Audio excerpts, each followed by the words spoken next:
सुगंधा,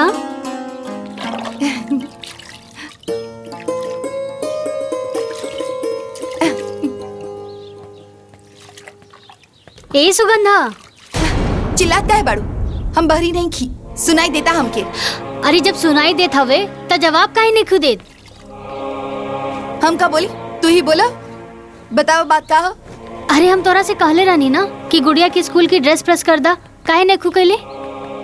दिखाई नहीं की देत, हम अपन लड़का के नहलावत बाड़ी। जा। सुगंधा, आजकल हम देख रहल बानी, आजकल तू ढेर अपन पराया कर रहल बाड़ू। शुरू के कैला तू के हम दिन भर लिपस्टिक नेल पॉलिश लगाकर बैठी रहेलू, अपन लड़की के कपड़ा प्रेस ना कर सकेलू? सुगंधा,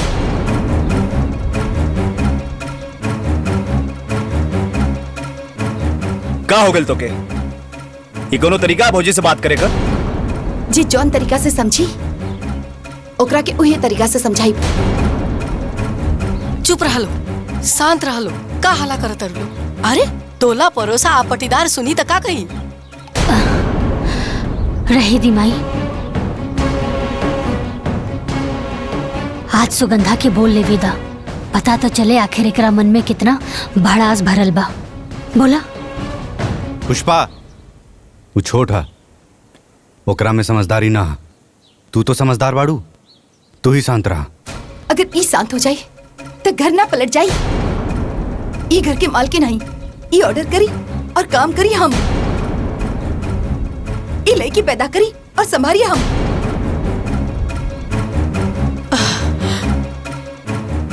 जब संभाल ना सकेलू तब पैदा काहे कैलू? सुगंधा,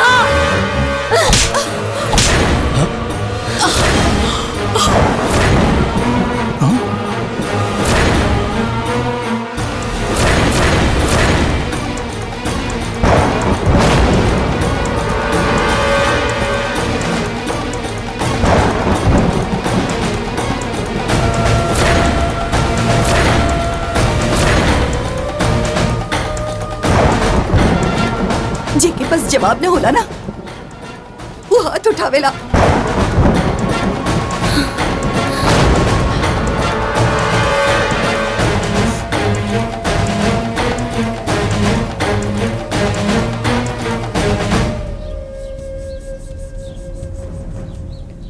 दुल्हन, तारे नौकी दुल्हन पर हाथ ना उठावे के चाहत रहे। अरे वो बच्चा नहीं की, ओकर बियाह हो गइल बा, ससुराइतिन हो गइल बड़ी, बच्चा नहीं की। अम्मा जी, हम तो बड़ बहन होके के नाते ओकरा के थप्पड़ मार देनी। जैसे सुगंधा नैहर में कोनो गलती करत रहे ना, हम ऐसे ही ओकरा के थप्पड़ मार देत रहनी। दुल्हन, तार नैहर में थप्पड़ वाला रिश्ता नहीं के उनके साथ, और बहन के साथ साथ तार देवरानी बन गई बड़ी। तारा ये बात के भूले के ना चाहिए। अम्मा जी, तू चिंता मत करा, हम अभी नैहर में फोन करके माई बाबूजी के यहाँ बुला लेता नहीं। वो सुगंधा के अच्छे से समझा दिए माई, अच्छे से समझा दिए।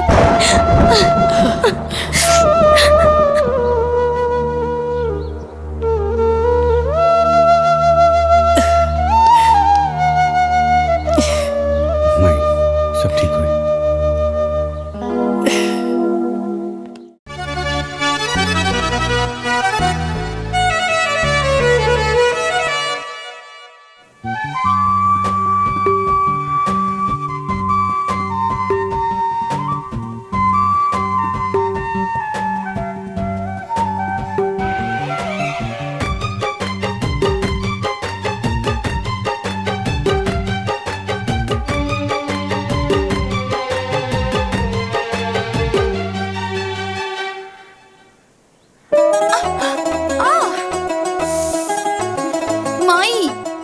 मोट मोट ढील पड़ल बा, का करी? कितना बेर मना कहनी कि सोनेले के साथे मत घुमल करा, बाकी नहीं कुल ओकरे कपारे के ढील तोहरे कपारे में पड़ गई। ससुरा जेबू तो यह ढील लेके जइहा। हाँ हाँ, वहाँ से सोया कही ना कि यह लूट सिखा के माई बाबूजी भेजले बाड़े। रउआ ढेर खीस ना निपोरी। कल बाजारे जाइब ना तेगो ढिलाई कंघी ले ले आइब। ठीक बा। औरो कुछ? ना ना और कुछ ना। अरे अरे दीदी आ बाबू ना गए ने। हाँ? अरे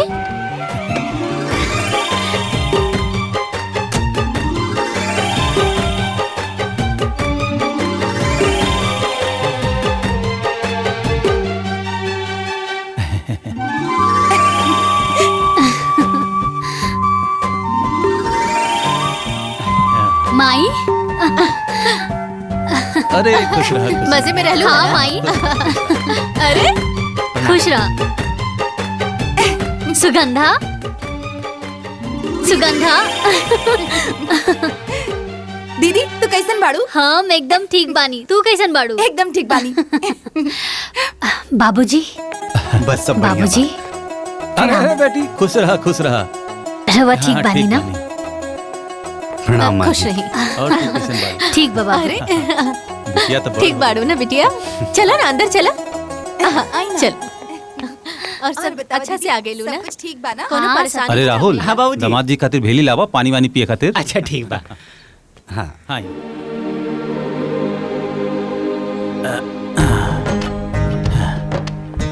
हाँ, बैठिए। जिया जी हाँ। इली पानी पी। हाँ, ले।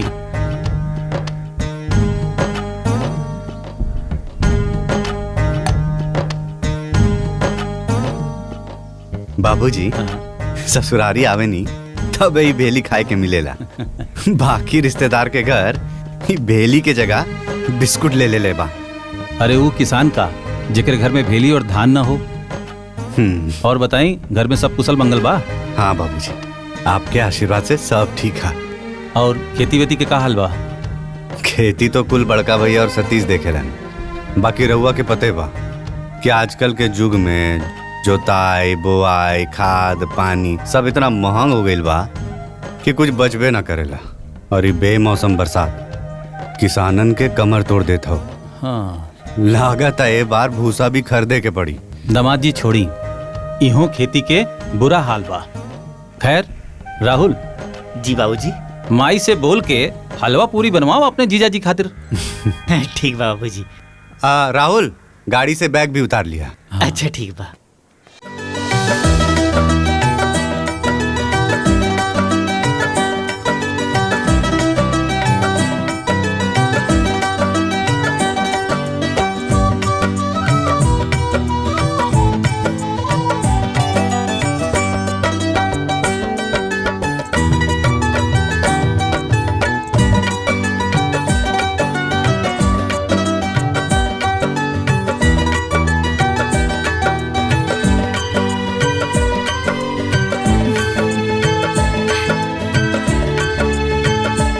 अरे वाह माई, तू ता सुगंधा के खूब गुण सिखा देले बाड़ू।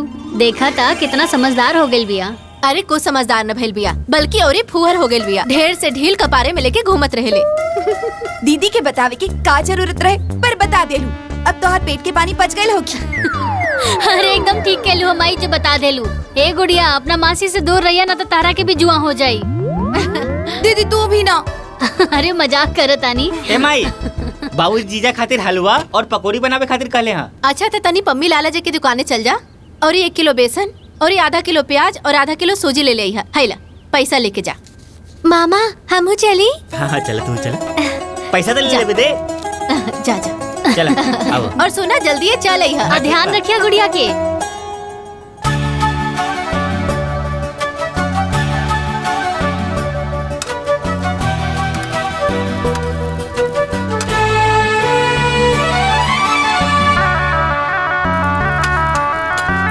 अरे ये सुगंधवा, तनी चटनिया में मर्चा कम डाली है। अरे दामाद जी कम तीख खाए लेना।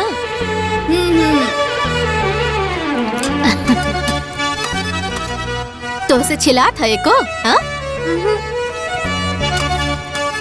पुष्पा, सादे हलवा बनावत हो का? अरे हाँ डबुआ में काजू मखाना रखल बा, ओके डाल दे तनी किसमिस उसमें डाल दे तनी बढ़िया बन जाई। नीक बनावा। हाँ ठीक बा माई, तनी सूजी भुन जाएदा फिर डाले आराम से। बेटा ये मौसी के दे दा। जा आजा।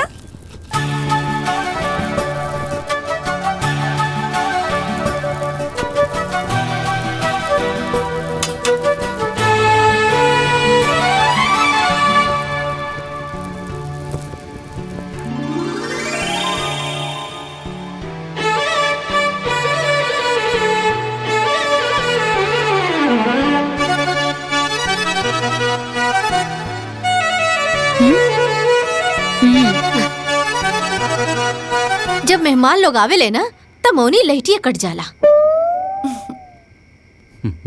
पकौड़ी कैसन बनल बा पाहुन?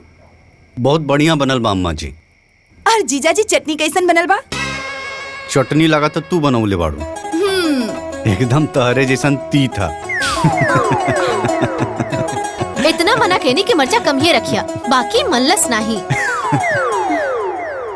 पकौड़िया और ही पाहुन, दे रे जिया जी के पकौड़िया दे। इली बस और दी ना ना ना चटनियों दा। चटनी तो तीख बनल बा ना, तो एक काम करी, इली पकौड़ी हलवा के साथ खाई। देवकी, हम सोचा था नहीं कि बिटिया और दामाद के ये बार अपने दोबारे पे लिट्टी चोखा बनवावल जाए। का सोचा तड़ू, कैसन रही? एकदम ठीक रही बाबूजी, लेकिन सब केहू ना मिल के बनावल जाए। तो ठीक बा, लेकिन चोखा हम बनाई। बनैया, लेकिन तीत तनी कम बनैया। ना बनाई।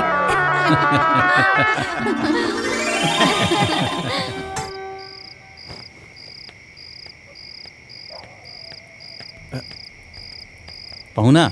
हाँ बाबूजी। ई लुंगी ला, एके पहन के आराम से सुत जाइए। हाँ हाँ ठीक बा बाबूजी।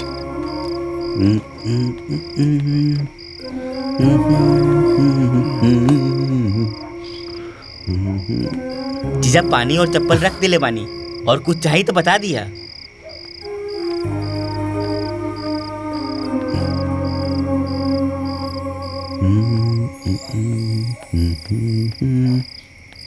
इली टार्च, पिसाब उसाब लगी था पिछोरवा चल जाइए। हाँ। टार्च लेके जाइए, काहे कि पिछवा खर खंजर भइल बा।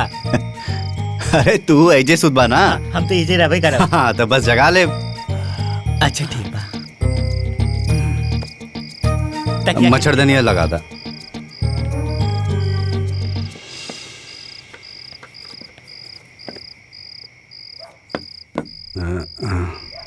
अब मच्छर ना घुसी।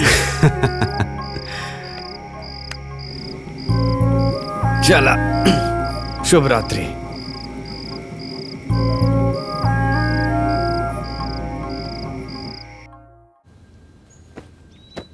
दीदी देखी ना कैसन लागत बा? ठीक बा ना? बहुत बढ़िया, एकदम फिट आइल बा। हाँ फिट बा। माई, ई सलवार सूट हम सुगंधा खातिर लेके आइल बानी। माई कैसन लागता? बहुत सुंदर बा। माई, ई तोहरा खातिर और बाबूजी खातिर ई कुर्ता और धोती। राहुल खातिर ई देखी शर्ट और पैंट। ठीक बा ना? अरे कर का जरूरत रहे, तो जब आवेलो तो हमने खातिर कुछ ना कुछ लेके आवेलो। नीक ना लागेला बेटा? कैसन बात करत आड़ू माई, हम ही घर के बड़ बेटी हैं और ऐसा ही खाली हाथ चल आइब त नीक ना लागी। अच्छा सुनी, ई सब बात छोड़ी और हमरा के ई बताई कि सुगंधा के जौन रिश्ता के बात चलत रहे का भइल? अब का बताई बेटिया, ओहे जौन 4 साल से हो रहल बा। अरे जेकरो ढंग के मड़ैयो न बनल, ओहो 5 लाख दहेज मांगा था। और सरकारी नौकरी वाले था पूछवे मत करा। अरे 4 पहिवा गाड़ी के नीचे बातें नहीं करत। अरे लड़की के गुण सहूर केहू नहीं देखत, सबके खाली दहेज चाहिए। बस यह सोच के संतुष्ट करत बानी कि गरीब होके चाहे अमीर, लड़की बिना बियाहले ना रहेली। बड़ बुजुर्ग कहले रहले ना कि भगवान वर पहले बनावेले सुकन्या बाद में। अरे हमरो सुगंधो खातिर केहू न केहू बनले हुई। अम्मा जी समझी कि लड़का मिल गई। बाबूजी और राहुल के लड़का पसंद बा, और उ लड़का के रउआ भी पहले से जाने नहीं। बस अब राव रहा के देरी बा। अरे पाहुन, रउआ बुझौलिया मत बुझाई, जल्दी से लड़का के नाम और गांव बता दी। अरे अम्मा जी, गांव के नाम छोड़ी, लड़का के नाम में काफी बा। लड़का के नाम बा सतीश, हमार छुटका भाई।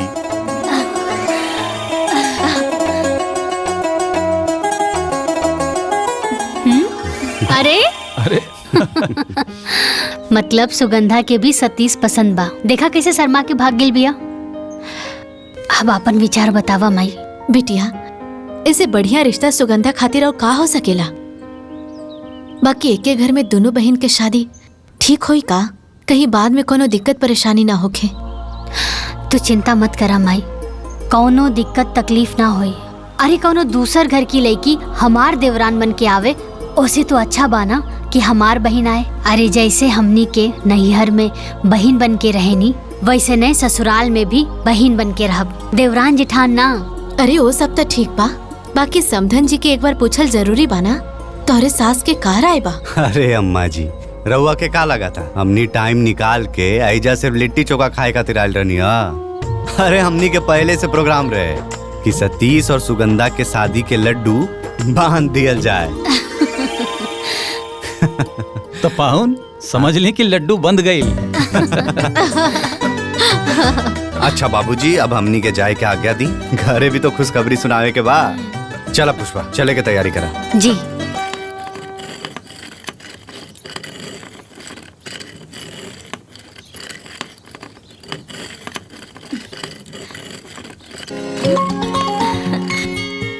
अरे माई प्रणाम।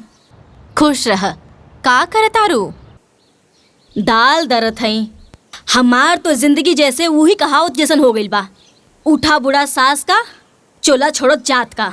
ई चूल्हा चौकी धो के खाली भईनी तो दाल दरत हई। अरे तो जेठानी हो के कुल काम तू करेलू तो देवरानिया का करेली? अब का कही माई, उ देवरानी ना महारानी है, महारानी। ई घर के मालकिन है। जब मन करेला तब चल जाली अपन भतार संगे। काल के गइल बाड़ी नहीं हरे। हमरा के तैसन लागता कि हम जेठानी ना नौकरानी है और वो हमार सास तिजोरी की चाबी दे दिल बाड़ी ओकरा के। काहे के ओकर भतार तो कमासुत बाड़े ना और हमार तो खेतिहर बारन। और जब कुछ हम मांगी सासू माँ से वो कहेली जा मलकिनिया से बात कर ला। अब तू ही बताओ माई, जेठानी होके एक एक रुपया खातिर देवरानी के सामने हाथ फैलावे के पड़ेला। माई अब हम का करी? हमर तो जिंदगी बर्बाद हो गइल बा। रोवा मत बबुनी, अब का करबू? ये सब किस्मत के खेला बा। जब किस्मत पलटेला ना तब ये होला। अच्छा हाँ बिटिया, अपने देवर से सुमन के ब्याह के बाद अपन सासू माँ से कहलू है कि ना? ओ का है ना, दोनों बहन एक घर में रहबू त ससुरा में राज करबू और देवरनिया के दबा के रखबू। अरे माई, हम रोज रोज के काम काज के चक्कर में भुला गई नी। अच्छा सुना, तू चिंता मत करा। अच्छा सासू माँ के अच्छा मूड दे के ना बात करम। बस भगवान से ही मनावा कि वो महारानी ना कोनो अड़चन न डाले। चाची आ गईली, चाची आ गईली। अच्छा माई, हम फोन रखा तानी, लगता कि महारानी आ गईली। रखा। अच्छा ठीक बा, फोन करत रहिया। माई चाची आ गईली। ई का बा? मिठाई। मिठाई तू खा ला। ऐसन बा तो अभी हमहू खा ले तनी।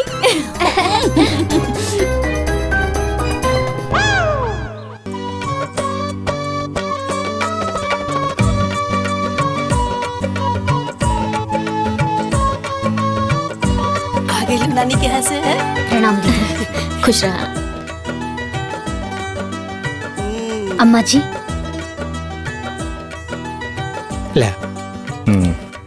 ला भैया। ए बबुआ, हाँ माई। जौन बात करे खातिर अपना ससुरारी गई रहा, वो बात भइल की ना? हाँ हाँ माई, ससुरारी में दामाद के बाद केहू काटेला। सतीश और सुगंधा के रिश्ता तय हो गई। अरे वाह। अरे वाह। ये तो बहुत खुशी के बात बा माँ जी। बाकी हम लोगन से सुनले रहनी कि एक ही घर में दो बहन के शादी ना होके के चाहिए, उ जमेला ना। अरे भौजी, कहाँ बाड़ू तू? ये सब ढकोसला होकेला। वो कहावत नहीं के सुन ले बाड़ू, 100 साहित्य ने एक सुतार। हाँ सही कहे ना।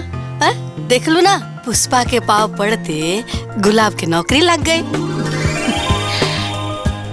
आहो ना हो, सुगंधा के पाव पड़ते सतीश के भाग जाग जाए।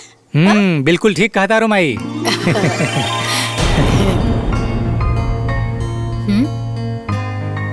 ए दुल्ही, छत पर ना अमहर रख ले बनी सुखावे खातिर, सूख गई हो, जा लेके आ जा। लाओ। तो का हो? ल तू मौका ढूंढत रह गेलू और चौका मार दिहलस। एक तो खुद तोहर जियल मुश्किल कैले रहल आ दूसर को आगे। अब तू सोच तोर का हुई। एगो सील एगो लोढ़ा दोनों मिल के कुटियन थोड़ा थोड़ा। अगर वो दोनों सील लोड़ा है तो हम कोनो धनिया पुदीना ना है कि दोनों बहिनी मिलके हमार चटनी बना के रख दे। हम भी झुराई मरचा है। ऐसन जाल डालम दोनों बहिना के बीच में कि गोतनी गोतनी की लड़ाई हो जाए। प्यार के मिठाई में डाल देम आम के खटाई।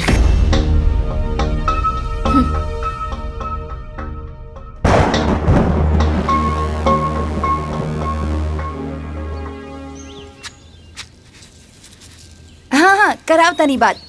मई इला दीदी के फोन है। बात करी। हेलो हाँ बिटिया। अरे माई पंडित जी आयल रहलन, सुगंधा और देवर जी के कुंडली मिल गइल बा। अच्छा माई समय बहुत कम बा, जल्दी से तैयारी शुरू कर दा। ए बिटिया अगुआ तू ही बाड़ू और ये बड़ बहिन तू ही बाड़ू। अरे दोनों जगह तो ही के संभारे के बा। सुना ब्याहे के पहले ही चलई है। अरे माई तू चिंता मत कराना, हम नैहर भी संभाल लेब और ससुराल भी। अरे पहले हम अपन देवर जी के हरदी लगाई, फिर नैहर आके अपन बहन के चुमावन भी कर लेब। अरे माई मटमंगरा ससुरे तो भतवानी नैहर आके खाई। ठीक बा बिटिया। अरे इतना पैसा कहाँ से दिहल जाई? तू का बात करो तरू? माई ये अंगूठी घड़ी और सिगड़ी दही गुड़ के बखत ना देवर जी के मड़वा में पहना दिया। और ये थैला ली, ए में क्रीम पाउडर और जरूरत के सब सामान बा, एक ही मड़वा में रख दिया। ए बेटिया इकुल हम का करब? इकुल बाबूजी के दे दा, कुल इनकरे करे के बना। अरे बिटिया ये सब करे के का जरूरत रहल? वैसे भी शादी में बहुत कैले बाड़ू। बाबूजी घर की हालत हम जानत हैं और राहुल भी छोट है, अभी होकर कहीं नौकरी चाकरी भी नहीं खिलागल। बाबूजी ना ये कुछ नगद पैसा बा, रख ली, मड़वा में काम आई। बेटी बाप के कंधा के बोझ वैसे तो बेटा के उठावे के चाहिए। बेटी होके तू उठैले बाड़ू, भगवान तोहरे जैसन बेटी हर माँ बाप के दे। बाबूजी हेरोवा कैसन बात कर रहल बानी, और खुशी के मौका पर आँख में आंसू ना, चेहरा पर मुस्कान होके के चाहिए। और वो बेटा बेटी ही का जौन अपना माई बाबूजी के आँख के आंसू के खुशी में ना बदल दे। अब चली हंस के दिखाई।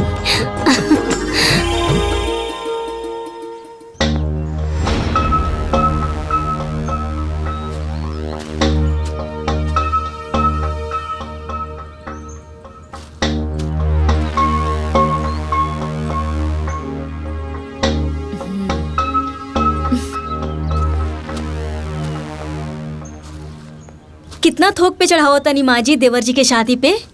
अरे दुल्हीन एक ही स्थान चोपता और 7 थान गहना। इतना दिया जाई ना तो उनकर मड़वा अंजूर हो जाई। सही कहा तानी माँ जी, उनकर मड़वा तो उजियार हो जाए, बाकी हमरे घर के काम मिली। काहे से कि सोना के सिकड़ी घड़ी अंगूठी कुल मिला के ये सब देवरानी जी तो लेके गई बाड़ी, और वही सब देवर जी पहन के आ जाई है।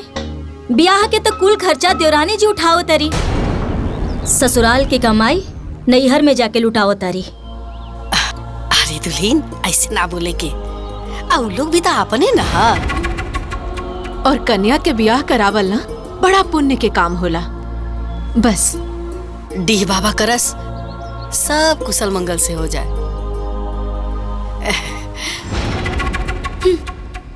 माई का बिटिया? माई अब ऐजा के तो कुल काम निपट गेल बा, ता आगे के बाकी के जोन बचल बा तू संभाल लिया। हम और दीदी जात बनी हो जा परछावन की तैयारी करे। ठीक बा बिटिया, तू जा, ऐजा के कुल काम निपटा गेल बा, बाकी तो जाके संभाल ला। ठीक बा माई, अपन ख्याल रखिया। हाँ प्रणाम। खुश रहा।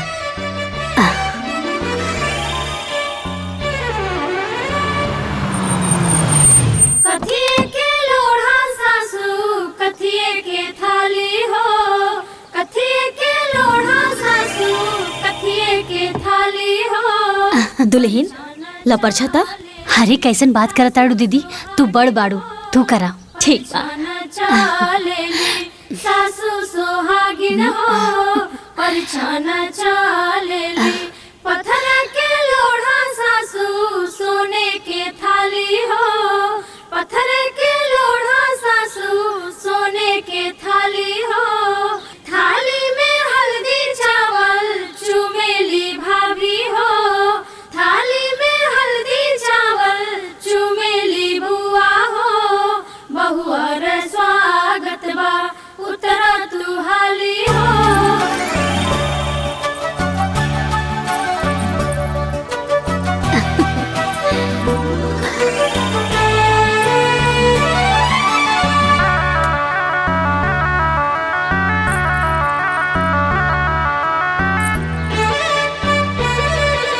चाची आ गई, चाची आ गई।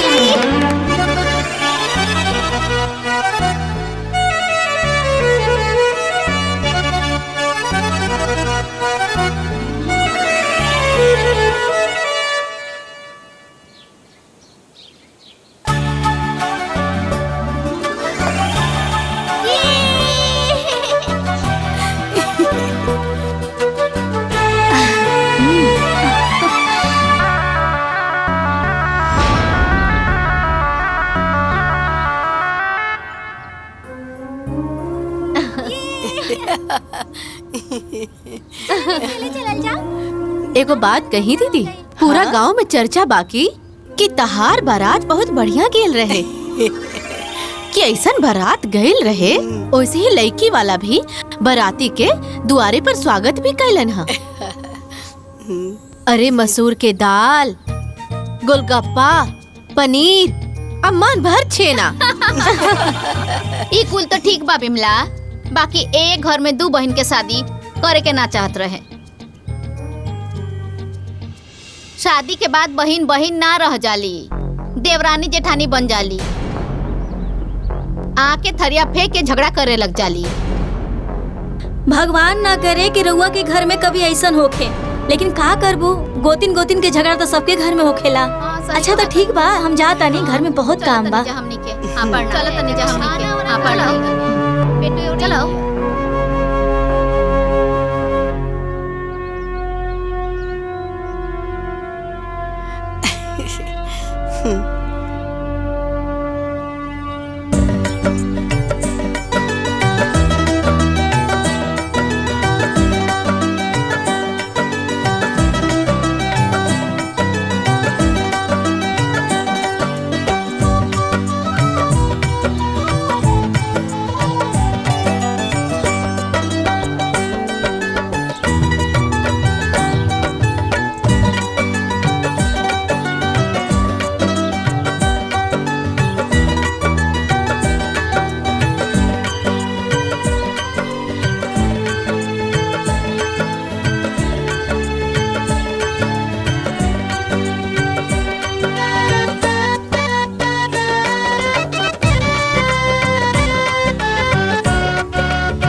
दीदी, आज बचपन की याद ताजा हो गई।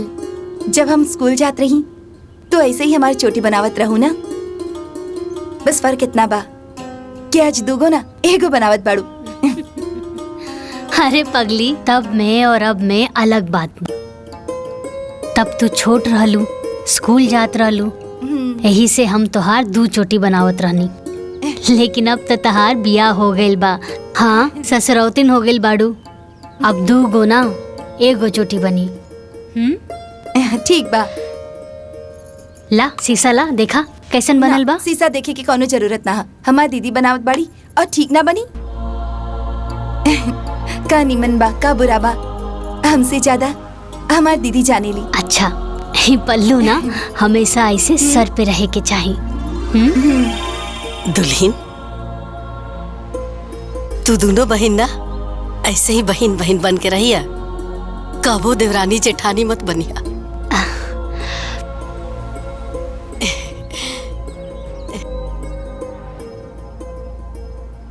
हमारी एक बात हमेशा याद रखिया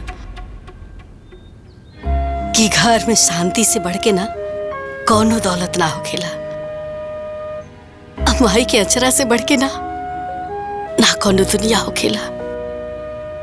अब भाई से बढ़ के केहू साथी ना होके, अब बहन से बढ़ के केहू शुभचिंतक ना होला। ये दुल्हन, हाँ एक बात कही, बोली ना अम्मा जी। देखा दुल्हन, घर के बरकत ना मर्दन के हाथ में ना होकेला, हम औरतन के हाथ में। हम औरत चाही ना तही घर के स्वर्ग बना सकेले, और हम ही औरत चाहली ना तही घर के नरक भी बना सकेले। ये बात के हमेशा याद रखिए दुल्हन। अम्मा जी, जौन आशा और उम्मीद रहुआ हमनी से रखले बानी ना, हमनी दोनों बहन ओकरा के कब्बो नहीं के तोड़ब। हम रहुआ से वादा करतानी कि हमनी दोनों बहन ससुराल में बहन बन के रहब, कबो देवरान जिठान बन के ना रहब।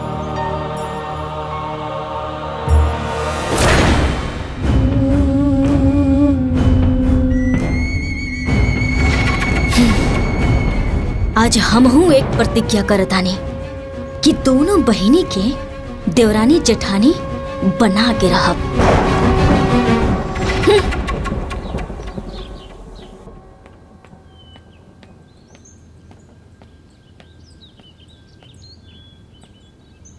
माँ जी, पिंकी के कपड़ा पुराना हो गईल बा, अगर 1-2 कपड़ा नया मिल जाए तो बढ़िया हो जाए।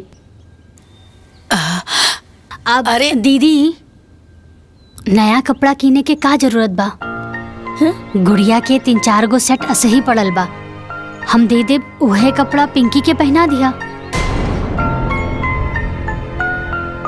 बाकी माई कितना उतारा पहनाई? हाँ? एक जोड़ी नया दिला देती तो हमार बिटिया 30 त्योहार के दिन पहन लेहित।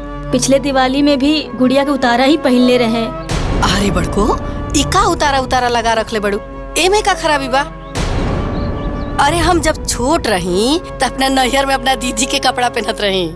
आहिजा सुभाष के कपड़ा गुलाब पहनत रहन, गुलाब के कपड़ा सतीश पहनत रहन। एक घर में ये सब चलत रहेला। आ वैसे भी एजा कमाए वाला एक आदमी बा और 2 जना तो खेतिये में लागल बड़े। जितना ओढ़ना रहेला ना उतने में पैर फैलाए के चाहिए, समझ लू?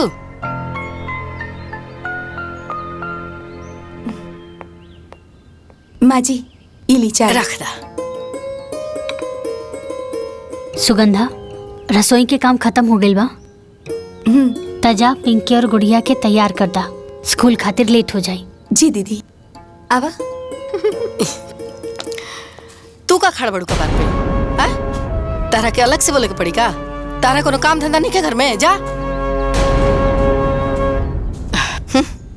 ला दुल्हन चाय पी ला।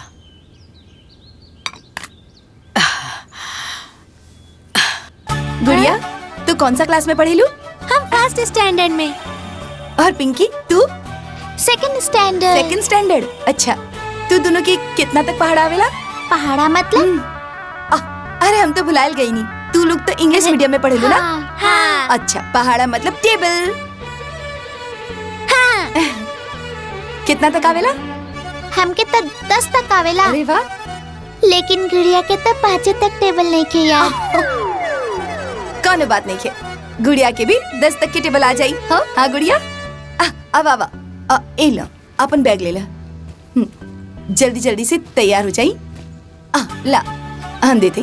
पिंकी गुड़िया, अरे जल्दी पकड़ा, स्कूल खातिर लेट होगा था। चला बाहर जा, सतीश चाचू इंतजार करता रन। ए झगड़ा मत कर, चला चला।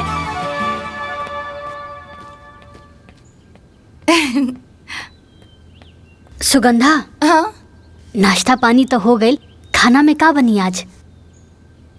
अच्छा सुना ना, तू एक काम करा कि आलू और गोभी की तरकारी बना ला और ना कचौरी बना ला, हमरा के बहुत पसंद बा। और तू निम्मन भी बनावे लू। हाँ ठीक बा दीदी, अभी बना देता नहीं। ठीक बा। अरे सुना सुगंधा, सूजी के हलवा बना लिया, कुछ मीठा भी हो जाए। ठीक बा दीदी, दोनों बना देता नहीं।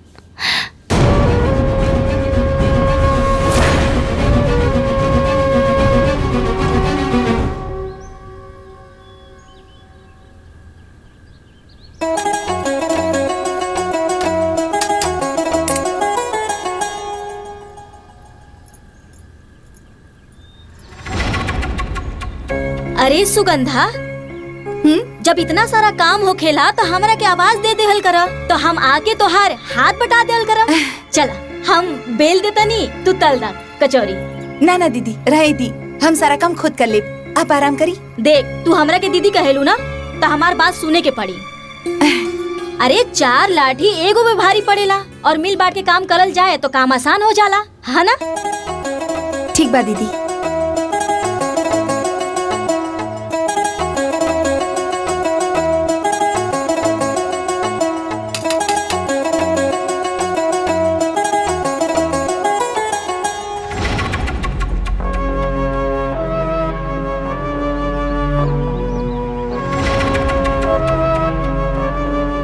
सुनो ना, ऊ देख देवरानी के, अरे तोहरा के कचौड़ी बनावे के ऑर्डर देके खुद नेल पॉलिश लगावतिया। ई ना के छोटकी बहन के आके हाथ बटाती ही। अरे कचौड़ी बनावल इतना आसान नहीं खे, कितना मेहनत लागेला देखा। यही तो दीदी के नैया की आदत हो गई, हमरा से काम करावे के, और दीदी के काम करल हमरा के बहुत ही निमन लागेला। बनाई ना, हमार दीदी के ना कचौड़ी बहुत अच्छा लागेला पनीर के।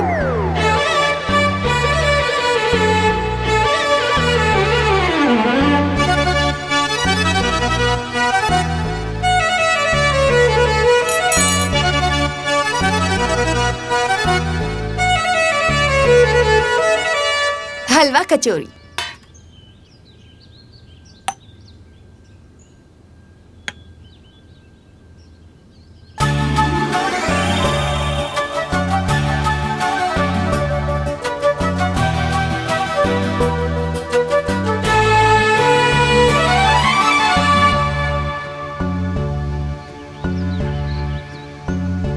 अरे वाह सुगंधा, ये तो बहुत टेस्टी बा, एकदम नैहर वाला स्वाद बा एमे।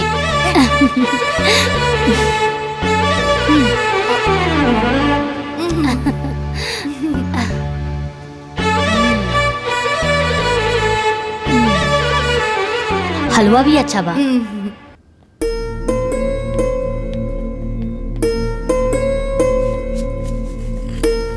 माँ जी, हाँ गोलू बहुत शरारती हो गए बा, दिन भर गांव के लड़का के साथ खेलत रहले। हम सोचे तानी कि गोलू के नाम प्ले ग्रुप में लिखवा दी। अरे दुल्हीन, तो हमारा से का पूछा तारू? जाके अपना दीदिया से पूछा, काहे से कि घर के मालकिन उहे ना हई। ठीक बा, दीदी तक कबो भी हमारी बात के मना ना करेली। हाँ हम अभी जाके पूछ लेता ना। चल चल गोलू, बहुत शरारती हो गल बा, कितना बार कहले ऐसा लड़का के साथ मत खेला करो।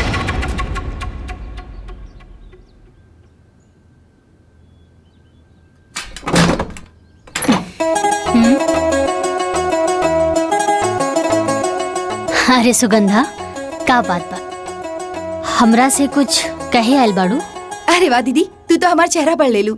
दीदी हम बोले के चाहता नहीं कि गोलू के नाम प्ले ग्रुप में लिखवा देवे के चाहिए। ये 2.5 साल के हो गए बा, कम से कम ABCD तो बोले सीख जाई। अरे सुगंधा, अभी हमार गोलू ठीक से बड़की माई ना बोल पावेला, ABCD का बोली। 3-4 साल के हो जाएदा, सीधा KG में एडमिशन करवा दे, ठीक बा ना? अब बाकी दीदी, गोलू के उम्र के गांव के कई लड़का अभी से स्कूल में जावेला। सुगंधा, अब सब केहू के पागल बा त हमनियों के पागल हो जाई ना नू। अच्छा ये बतावा, हमनी के टाइम पर ये सब इले पिले ग्रुप रहे, ये सब कोनो ढकोसला रहे ना नू? प्लीज दीदी, ये गोलू के भविष्य के सवाल बा। सुगंधा, तू गोलू के सिर्फ माई हो, लेकिन हम अपना गोलू की बड़की माई बानी और मौसी भी बानी। अब गोलू की चिंता करल तू छोड़ दा, सब बड़की माई के ऊपर छोड़ दा।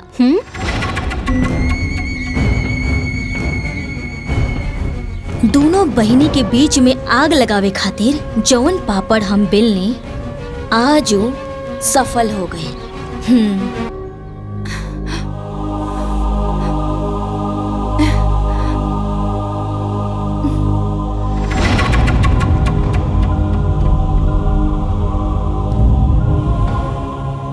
लाग गई लाग। अब देखा कैसे ई आग के हम ज्वालामुखी बनावत हैं।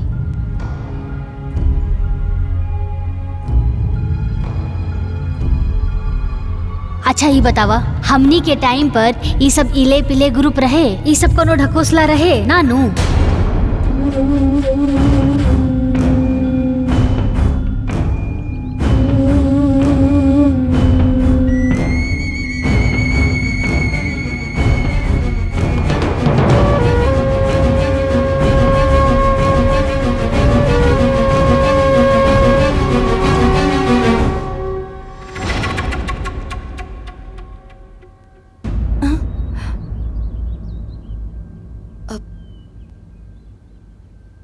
अच्छा सुगंधा जी, हमरा के एगो बात बतावा, जब आंधी तूफान आवेला तो सबसे पहले कौन सा पेड़ गिरेला? जौन पेड़ की जड़ कमजोर होखेला ऊ पेड़। सही कहलो, यही खातिर हम तोहरा पास आइल बानी। देखा, यही उम्र बा तोहर लइकन के स्कूल जाए के। अगर ई उम्र में पढ़े ना गइल सन तो अंग्रेजी में फटर फटर कैसे करी? देख बहिन, नून भात खा के हम जी ले, बाकी बबुआ के पढ़ाई में कोनो दिक्कत ना होके के चाहिए। बाकी तू कर भी का सकेलू, काहे से तुहार पति और हमार पति तो खेतिहर बारन और ओकर पति का मासूद बारन, तो जवन तोर बहिन चाहे वही होई। तोर लइकन के भविष्य तोहार बहिनी के हाथ में बा।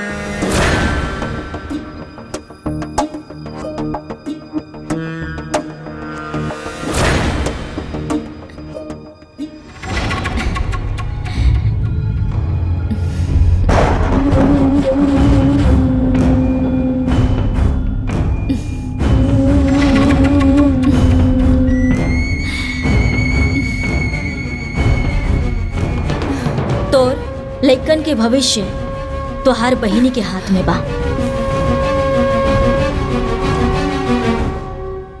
सुगंधा, ऐसन बात ना हो, तोके जरूर कोनो गलतफहमी भइल बा। गलतफहमी हमके ना भइल बा, बल्कि आज तो हमार सारा गलतफहमी दूर हो गइल बा। अब वो हमार बहिन ना, हमार जेठानी बन गइल बाड़ी। अगर बहन बन के सोचती ना तो कबो भी हमारे लड़का के प्ले ग्रुप में जाए से मना ना करती। सुगंधा, भाभी के हम अच्छी तरह जानीला, वो परिवार के हित के लिए भी सोचनी, कबो अपन पराया ना देखनी। अगर वो कबो अपन पराया ना सोचनी ना तो कबो हमके मना ना करती। हम सब समझतानी वो क्या अपन पैसा के घमंड हो गइल बा।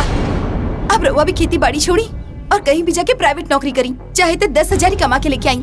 हम वो 10,000 में अपन लड़का के पढ़ा लिखा दे। रउआ खेती बाड़ी करत है तो का हमारा लड़का भी बड़ा होके खेती बाड़ी करी?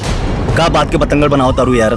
देखिए जी, अगर रउआ हमारी बात ना मन ली ना तो हम अपन लड़का के लेके नैयर चल जाए और नैयर से अपन लड़का के पढ़ाई लिखाई।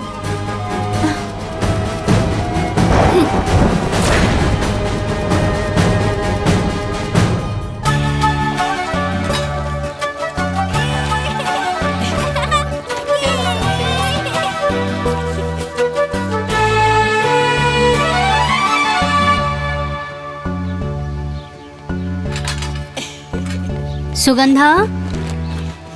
हाँ दीदी।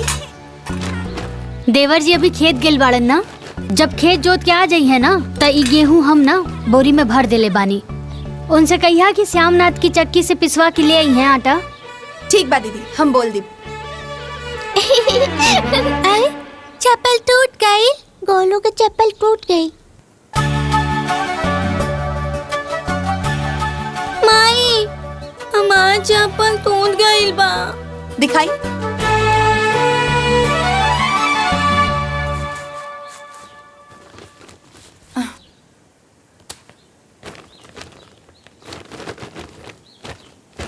दीदी हाँ देखी ना, गोलू की चप्पल टूट गल बा। एगो नया मंगवा दी ही ना। सुगंधा, नई कीने की का जरूरत बा? हमरा लगे 2-3 गो जोड़ी पड़ल बा, हम दे देब, गोलू के पहना दिया, ठीक बा? बाकी दीदी लड़का होके लड़की की चप्पल पहरी।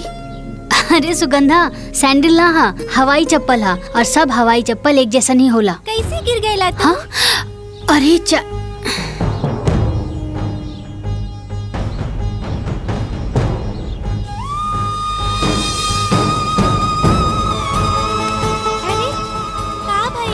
माँ जी, कपड़ा तो उतरल, हमार लड़का पहनत बा। अब का जूता चप्पल भी उतरल पहरी। 100 रुपया की चप्पल खातिर मना कर तारी।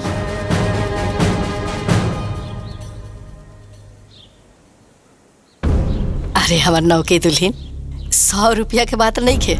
100 रुपया के कीमत ना, जब तू ये घर के मालकिन बनबू तब समझ में आई कि पाई पाई जोड़ के कैसे घर चलावल जाला। चिंता मत करा।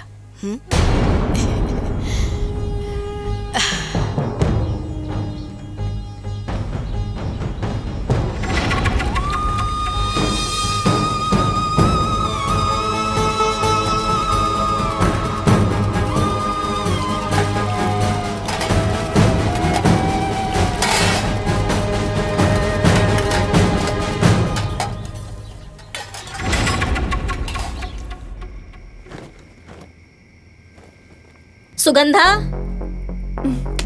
हाय ला गोलू के पहने खातिर देवरानी जी भेजले बाड़ी।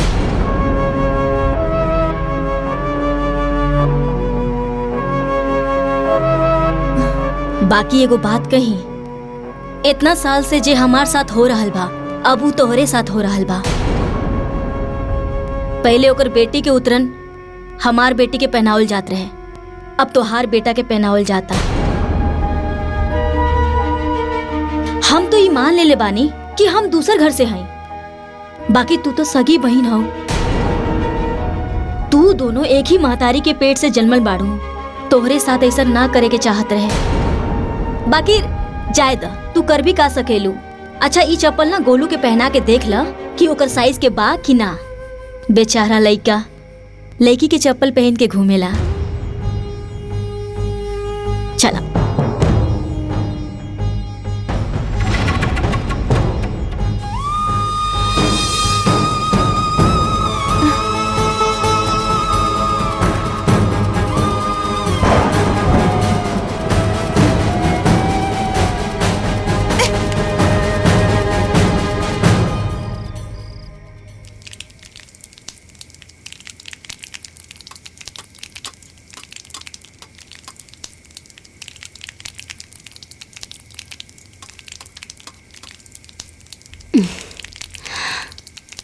सुगंधा, हाँ हमार कपार बहुत बथता, एगो अदरक इलायची वाली चाय बना दे तू।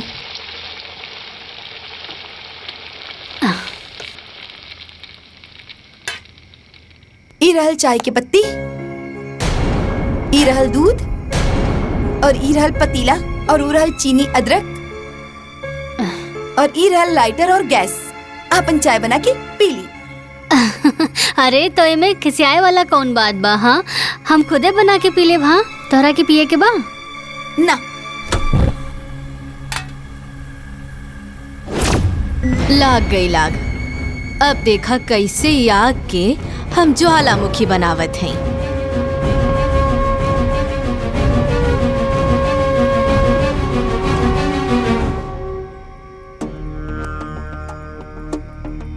सुगंधा, तू चिंता काहे कर रहल बाड़ू? अरे तू जौन कैलू बहुत ठीक कैलू। ज्यादा चुप रहे से आदमी कपारे पे बैठ जाला। कबो कबो मांगे से हक ना मिली तो छीने के पड़ेला। अगर उहो जेठानी बनतिया तो तू काहे बहिन बनबू? तू देवरानी बना। आज तू ओकरा के उल्टा जवाब देलू, हमरा के तो बहुत अच्छा लगल। दीदी पर हमके बुरा ना लागल हा। हमरा के तो बहुत बुरा लगल हा। अरे छोट बहिन हो के ऐसे बड़ बहिन के उल्टा जवाब ना देवे के चाहिए। अरे तू कोनो हाथी घोड़ा थोड़ी मांगत रहलू, एक कप चाही तो मंगले रहो, बना के दे देवे चाहत रहे। बाकी हम जेठानी हो के आज तक तोहरा के देवरानी ना समझनी, और ऊ तोहार छोट बहिन, तोहार सगी बहिन हो के तोहरा साथे देवरानी जेठानी करतिया।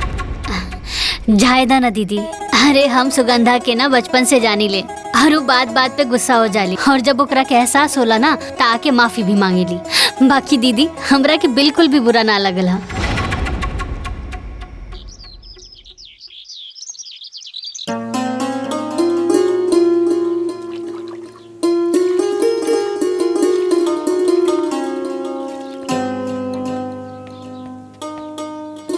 सुगंधा,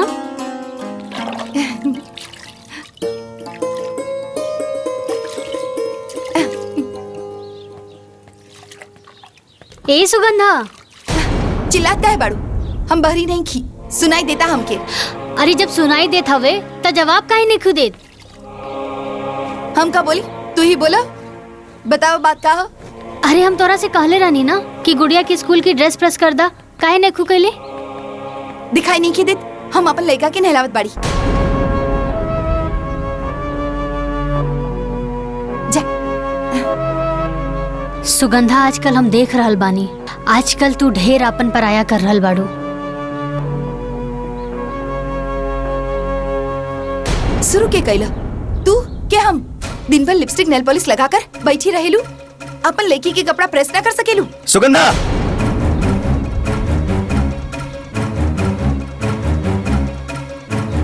का हो गल तो के? ये कोनो तरीका भौजी से बात करेगा? जी जौन तरीका से समझी ओकरा के उहे तरीका से समझाई। चुप रहलो, शांत रहलो, का हला करत रहलो? अरे तोला परोसा आ पटीदार सुनी त का कही? रही दी माई,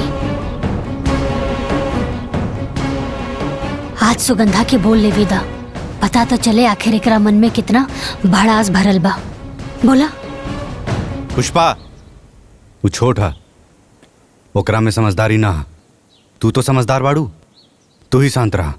अगर ई शांत हो जाए तो घर ना पलट जाई। ई घर के मालकिन नहीं, ई ऑर्डर करी और काम करी हम, ई लड़की पैदा करी और संभारिए हम।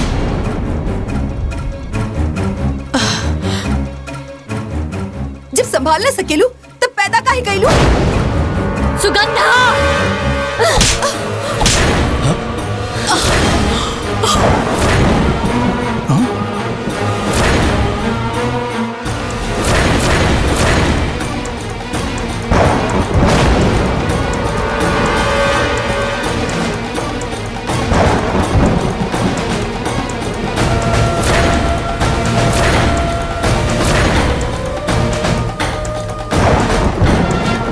जेके पास जवाब न होला ना, वो हाथ उठावेला।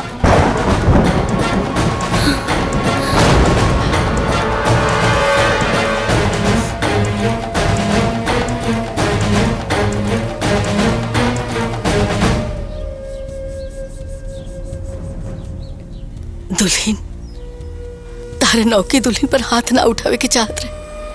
अरे वो बच्चा नहीं की, ओकर बियाह हो गइल बा, ससुराइतिन हो गइल बड़ी, बच्चा नहीं की।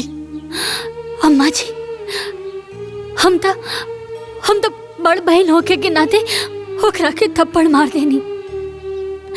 जैसे सुगंधा नैहर में कोनो गलती करत रहे ना, हम ऐसे ही ओकरा के थप्पड़ मार देत रहनी। तार नैहर में थप्पड़ वाला रिश्ता नहीं है उनके साथ, और बहन के साथ साथ तार देवरानी बन गई बड़ी हूँ। तारा ये बात के भूले के ना चाहिए। अम्मा जी, तू चिंता मत करा, हम अभी नैहर में फोन करके माई बाबूजी के यहाँ बुला लेता नहीं। वो सुगंधा के अच्छे से समझा दिए माई, अच्छे से समझा दिए।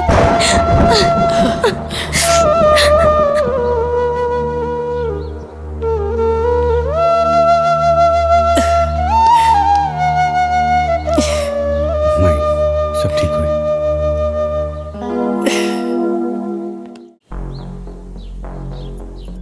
ओ कमाई बाबूजी की बताइए, हम खुद ही नहीं है जाते, हम ही समय बाबूजी की बता दे कि घर में हमारे साथ का होत बा। देखा सुगंधा, ऐसे लड़ाई झगड़ा करके नैयर जाइल ठीक ना हो। तो का उनके हम पर हाथ उठावल ठीक बा? उनकर आदमी कमाता हुए तो घर के मालकिन और हम घर की नौकरानी बन के रही। सुगंधा, गुस्सा के आग नो, पहले बुद्धि की जरा देवेला, अब बुद्धि के जरते ही प्यार के भीतर अहंकार कर जाला। एक बात बतावा, दुनिया के कोनो भी रिश्ता अपने आप ना खत्म होला, अहंकार गलत फहमियों के तोड़ देवेला। दो लोग के बीच के रिश्ता केवल तीसरे की वजह से ना, बल्कि आपसी विश्वास और प्यार की कमी से टूटाला। हम तहार पति बानी ना, ता हमार बात ना मनबू। चला वो बैग उठावा और अलमारी में रखा। एक बात और ही, माई बाबूजी के सामने अपने गुस्सा पे कंट्रोल रखिया।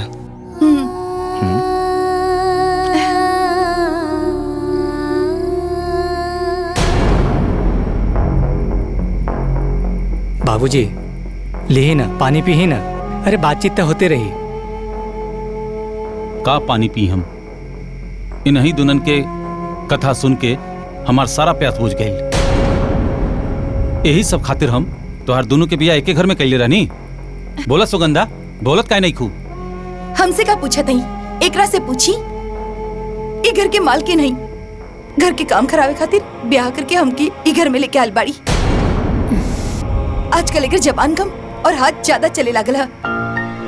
देखा तानी बाबूजी कैसन पटर पटर जवाब दे दिया, एक भी बात हमार ना सुनेली। बहुत ज्यादा झगड़ालू हो गई बिया। हाँ हो, चुपचाप से नैयर में करत रही, वैसे ही ससुराल में करत रही तो हम बहुत निमन हो जाए। खुद तो कुर्सी पे बैठ जात हई। अरे काम चोर तो तू नैयर से ही यहाँ पे। बाकी हमके पता न चलल, ससुराल में आके सब पोल खुल गइल बा। सुगंधा चुप हो जा, छोट होके बड़ बात करत तारू। ना बाबूजी, ये हाथी के दांत हुए, दिखावे के कुछ और खावे के कुछ और होला। और ये जब रउआ के बोलवले बानी तो रउआ भी जान ली कि का करिए। इनकर आदमी कमावत हुए तो 150 रुपया के खातिर भी हमरा के इनका के हाथ फैलावे के पड़त बा। अरे गोलू की चप्पल का टूट गल रहे, हम इनकरा से कहनी कि गोलू खातिर 100 रुपया के नया चप्पल खरीद के दी, तई मना कर देली और अपन लड़की के पुराना चप्पल हमार बेटा के दे देली। देखिए बाबूजी, अगर इनका आदमी के सरकारी नौकरी भी होवे तो हमारा आदमी खेती बाड़ी करेला, दाल चावल गेहूं सब खाए खातिर ना होवेला। अरे लाखों में बिकेला। हम कभी भी एकरा से हिसाब मांग ली का?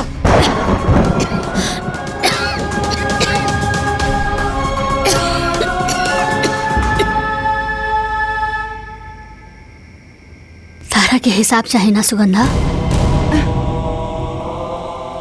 एक दिन तोरा के सब हिसाब दे देब हम। चुप हो जा भाई, हमार बात कान खोल के सुना। अगर तोहनी ऐसे ही आपस में लड़त रहबू तो हम समधियान आवल छोड़ दे। काहे कि तू लोग समधियान में हमरा के मुंह दिखावे के लायक न छोड़बू। बिटिया, हम बाप होकला के नाते तो से विनती करतानी कि जैसे तू दोनों के नाम पुष्पा और सुगंधा हा, वैसे ही ससुराल के बगिया के सुगंधित करा। समधन जी, हम दोनों बिटिया के तरफ से हाथ जोड़ के तो से माफी मांगतानी। समधी जी, माफी मांगे की कोनो जरूरत नहीं है। राउर फर्ज रहला समझावे के, रउआ समझाई नहीं। आ कोनो ही लोग बच्चा तो बहाना कि कान पकड़ के समझावल जाए। लावा कड़वा दा। अरे हम आवत रहनी था, सोचनी के राहुल के शादी के कार्ड एक पन दुकार हो जाई, आपके पूरा परिवार के साथ आवे के बाद। समधन जी, एक और विनती बा कि राहुल के शादी से कुछ दिन पहले हमरे दोनों बिटिया के भेज दी, काहे कि राहुल के माई के काम काज में मदद मिल जाए। जी जैसन रोवा कहीं। अच्छा तब हमनी के चलत तनी। जी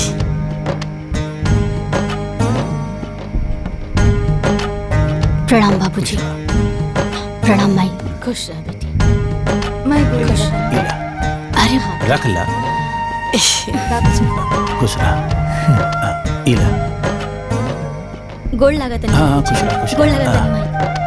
इला बेटा अरे रख ला। प्रणाम माई जी। खुश रहा। प्रणाम भाई। प्रणाम खुश रहा खुश रहा। हाँ प्रणाम खुश माँ रहा। जी। प्रणाम माँ जी। आज्ञा दी चला।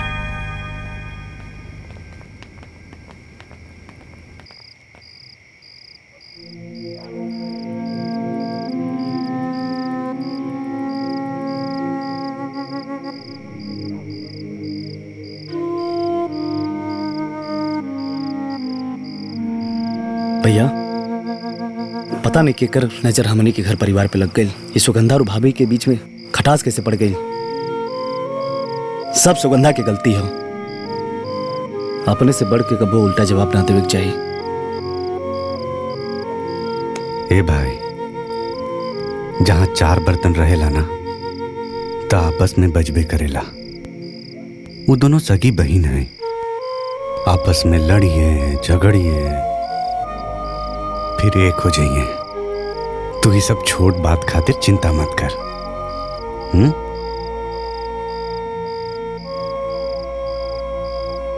बेटा हाँ?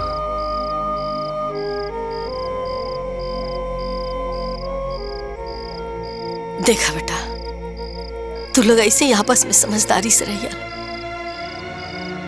मेहरारून के झगड़ा लड़ाई की आज तो हम लोग के रिश्ता में ना आवे के चाहिए। हमारे 60 साल के उम्र हो गई। बहुत बड़ा ना अनुभव बा बेटा कि अक्सर भाईन भाईन में अलगावजी ना औरतन के लड़ाई झगड़ा के कारण नहीं होला। देख बेटा, तू लोग से हम विनती करता नहीं अरे मैं कि तू लोग आपस में कबो कटास बतावे दिया न तब जीते जी मर जाए। ना माई, तारा पता बानू, बाबूजी हमेशा कहत रहे कि एक दूसरा के साथे रहल परिवार ना कहला। परिवार वो कहला जे एक दूसरा के दुख सुख में साथ रहेला। और माई, तोनी और बाबूजी के दिहल संस्कार हमने के भूलल नहीं जा।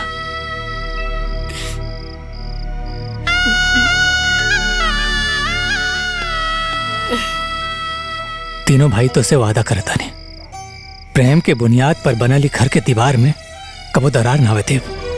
हाँ माई। हाँ माई, बाबूजी के अरमान के मोती के माला हमनी कब्बो टूटे ना देव। वचन देता नहीं माई, हमने के सांस टूट जाई मगर साथ कभू न छूटी, कभू न छूटी।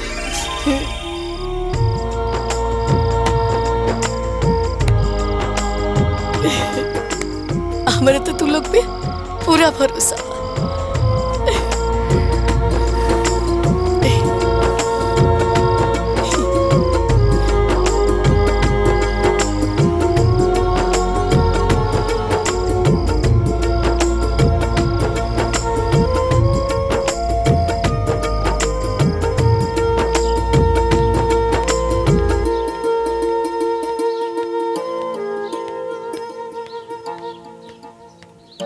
अम्मा जी, इली चाय पी ली। अरे अरे अरे, खाना बन गई। चला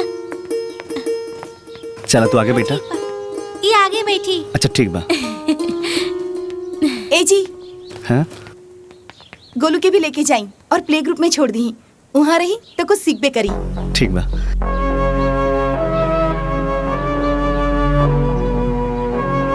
ए तिप पे बैठ जा। चलो बैठा लो। Bye bye bye bye bye. Bye बेटा। जाए बाय बाय।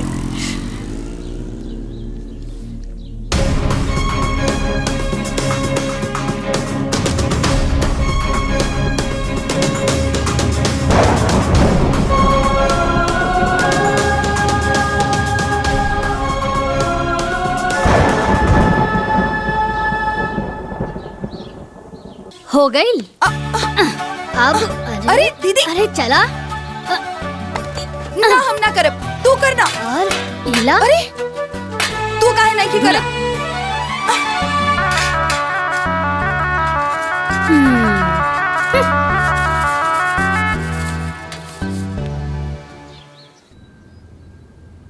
प्रणाम भाई। माई रवा लोग भी चलती तो अच्छा रहे।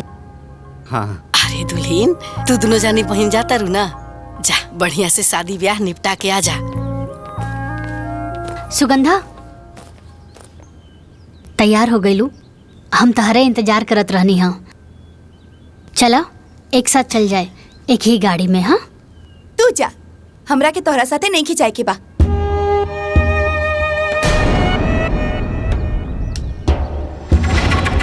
अरे दुल्हीन, नैहर वाला लोग का कही? अरे कहीं नैहर में दोनों बहन अलग अलग जाइबू त नैहर वाला लोग का कही? माई ठीक कहती है सुगंधा, चला भौजी के साथे गाड़ी में बैठा। ऐसे जाए अच्छा ना लगी ना। अच्छा लगी चाहे बुरा, अब छुपल का बा? नैहर में भी तो सबके पता चल गइल बा।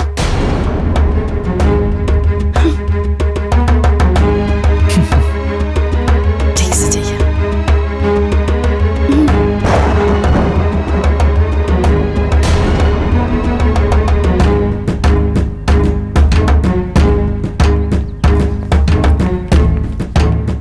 खुश रहा। प्रणाम माई।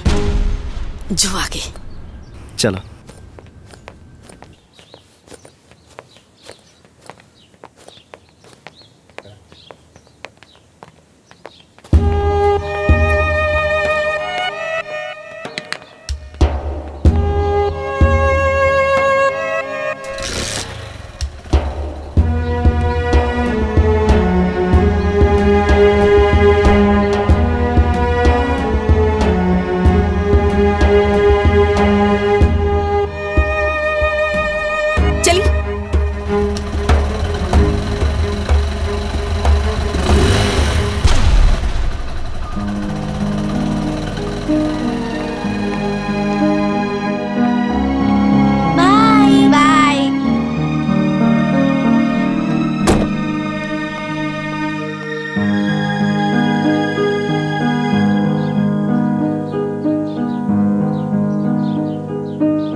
खाली रहला गाड़ी, इना के जाके मैं बैठ जाई। ये जेठ की दोपहरिया में हम लड़का लेके मोटरसाइकिल से चलत है, सब तोरे जिद के कारण होता।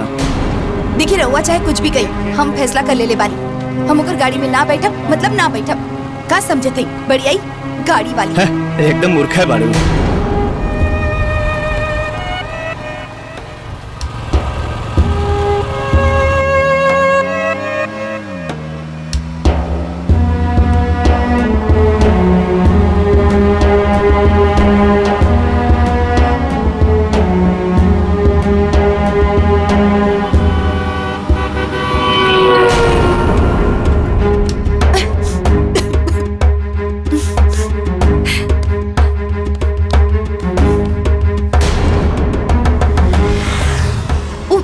जानबूझ के उड़ा के गईलू ना हमरा पे धूल, हम सब कुछ समझतानी। अरे चुप ना रह तू यार, वो जानबूझ के भौजी उड़ौनी है धूल। वो गाड़ी है कच्चा रास्ता पे जाए तो धूल उड़वे करी। हाँ हाँ रवा के तो भैया भौजी होवे ना, रवा तो ओकरे साइड लेबे करबा। देव की बहन, अब की छोटकी बेटिया साथे ना आई नी है का? कहाँ रह गई नी हा? अब का है ना चाची, सुगंधा के 4 चक्का में घुमरी आवेला, यही से देवर जी उनकरा के आपन मोटरसाइकिल पे लेके आवत हवन। और तैयारी सब हो गई ना? सब बढ़िया एकदम। अरे वो देखा आ भी गईलन। हाय देखा तहर मौसी आ गई। दीदी प्रणाम जीजा। प्रणाम। खुश रह आराम से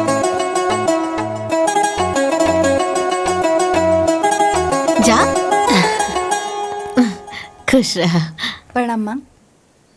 कैसन बाड़ा बेटा? ठीक बाड़ा ना? बहुत याद करत रही लखा। अरे खुश रही जाइए हाँ, अंदर। खुश रहा खुश। प्रणाम बाबूजी। और बेटी सब ठीक बाना? हाँ ठीक बा हाँ ठीक। खाला खाला सब तहरे खातिर है। हाँ, प्रणाम बाबूजी। सब ठीक बना? एकदम हाँ, ठीक। आओ बैठा आओ। और काम काज कैसन चला था? सब बढ़िया एकदम। ऐसा कुतला बहन लगा था कि दोनों बहन के ससुरा में ना जमता, यही लिए कहल जाला कि दोनों बहन के शादी एक के ससुरा में ना करे के चाहिए। हाँ चाची, हम भी देख ली हैं कि छोट बहन हो के सुगंधा बड़ बहन के पैर तक न छूलस और मुंह टेढ़ करके भीतर चल गई है।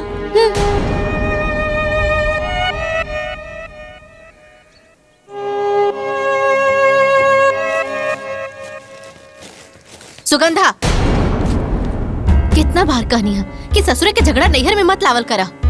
अरे बियाह पढ़ल बा, कुशल मंगल से बीत जायदा।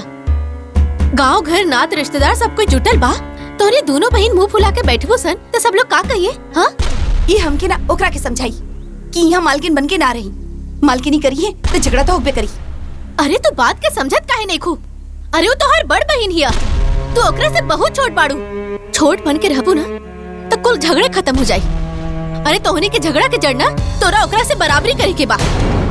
देखा बिटिया, तू सफर से थकल आयल बाड़ू, मुँह हाथ धो के आराम कर ले।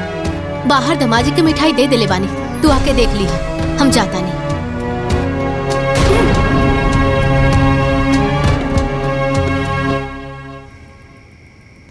देखा बेटिया, ये कुल चौकटा के साड़ी है और ये पास थान रतन के यहाँ रख ले बानी। साड़ी बहुत बढ़िया बा माई। हाय देखा, तहार भसुर के शर्ट पैंट और ये तीनों समधी के पैंट शर्ट बा। कुल कपड़ा बहुत अच्छा बा माई। अरे सुगंधा, आवा बिटिया तू देखला। पहले मालकिन के दिखा दी, हम तो बाद में देख ले।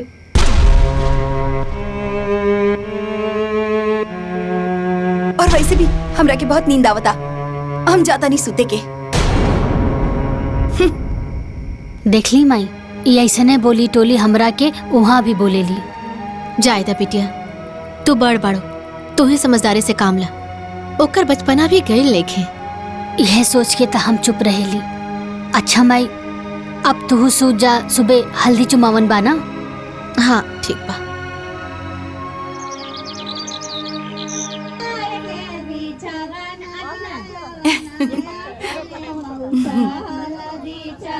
अरे बहन, पहले बड़की दीदी से न करावे के चाहिए।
माई। हाँ बिटिया। हल्दी वल्दी तो अच्छे से निपट गई बा। हाँ। बस बियाह अच्छे से हो जाए, सब बढ़िया हो जाए।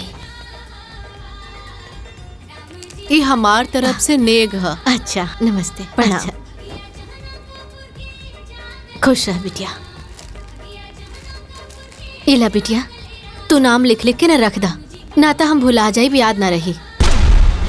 ए माई, ई राजा चाचा की लड़की रहे। हाँ, ई राजू चाचा की लड़की रही। बढ़िया साड़ी दे ले बिया। प्रणाम, ई डाला हमरा तरफ से शगुन। अच्छा अच्छा, तू लोग बियाहवा में टाइम पर आ जाइए। ठीक बा। ला एकरो रख दा। नमोआ तो बताई। अरे वो सीमा रहली है ना चिन्हत हूँ। हाँ ठीक बा। सीमा और राजू चाचा।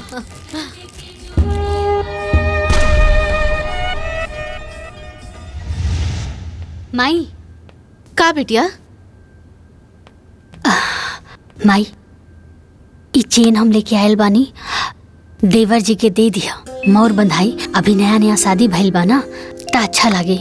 इनकरा के 500 रुपया दे दिया, चल जाए ली। अरे ना 500 कहला देहब। हम एगो पैंट शर्ट एगो घड़ी लेके आयल बानी। ठीक बा माई। ठीक बा।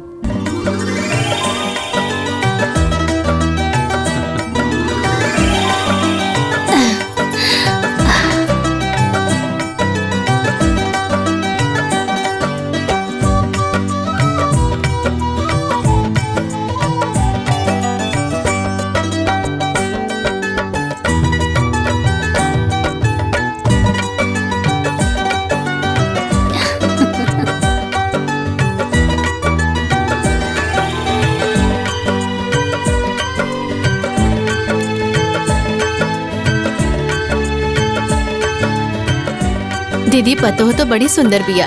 हाँ बहन। अरे ननद सुंदर हुई तो भौजी काहे सुंदर न हुई। इली हमार तरफ से तो हर मुंह दिखाई। निमन भाना।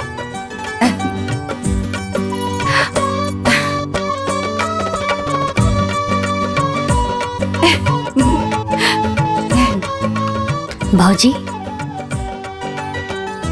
इस सोने की अंगूठी तोहार दोनों ननद की तरफ से। कैसन लागल? एकदम चांद के टुकड़ा लग रहल बाड़ू। राउर त भाग खुल गेल माई। हाँ माई साहब जोताई तो हो गई। शरबत पीला। अरे आगे ला। अरे पिंकी के माई। चलो चलो उतरा उतरा। घरे आ गिला। ए गुल्लू बिटवा आजा आजा आजा। प्रणाम जी। माँ जी पहले बस रहा। प्रणाम माई। खुश रहे खुश रहे। गुड़िया बिटिया। प्रणाम भैया। खुश रहा खुश रहा। दादी के प्रणाम करा। प्रणाम दीदी। खुश रह। कैसन बाड़ू?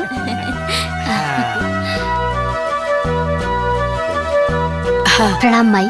खुश रहा। कुशल मंगल से सब शादी ब्याह हो गई ना? हाँ अम्मा जी, राउर आशीर्वाद से सब कुछ कुशल मंगल से बीत गइल बा। अम्मा जी रउआ खातिर और दीदी खातिर साड़ी भेजले बाड़ी। अब लइका के बियाह कैले बानी त समदिन के साड़ी त पहनेबे करी है ना। दीदी ई तोहरा खातिर।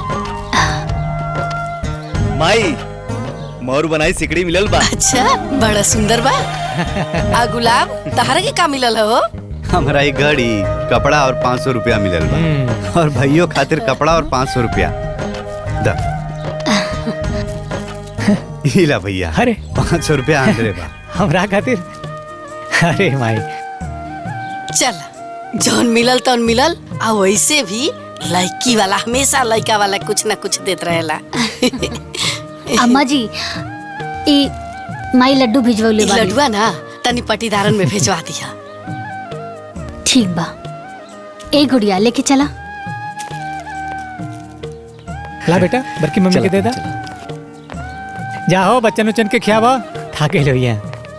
अभी लोग आ गइल ना घर भर गइल। हे माई वो गेहूं जे तैयारी भइल बा ना। हाँ। सब दे देले बानी महाजन के। वो बोल रहे हैं जल्दी से पैसा दिया जाए। हाँ। तो हर काम ना हमेशा टाइम से रहेला। अरे माई सब तो तोहार और बाबूजी के सिखावल बा। हाँ।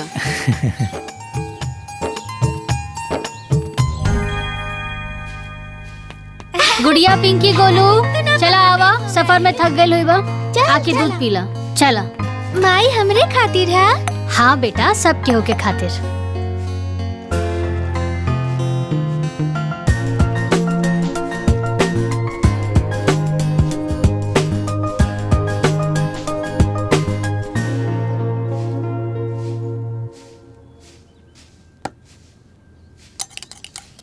पूरा खत्म करिया। बड़की माई हमरो के दूध चाहिए। हाँ अरे गोलू तरा के भी तो बड़की माई दूध दी। आवा बैठा। सकरन सीटी हमार गोलू का दूध मीठा। ला पीला।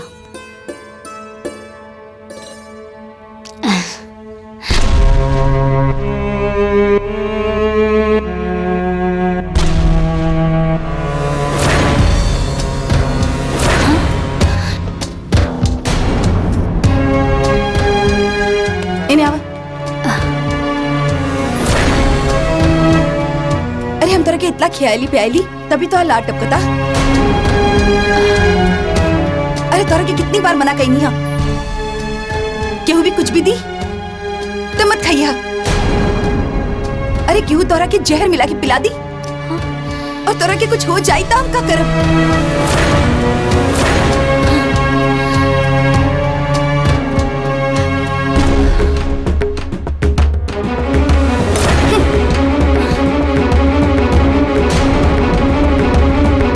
कितनी बार मना कही नहीं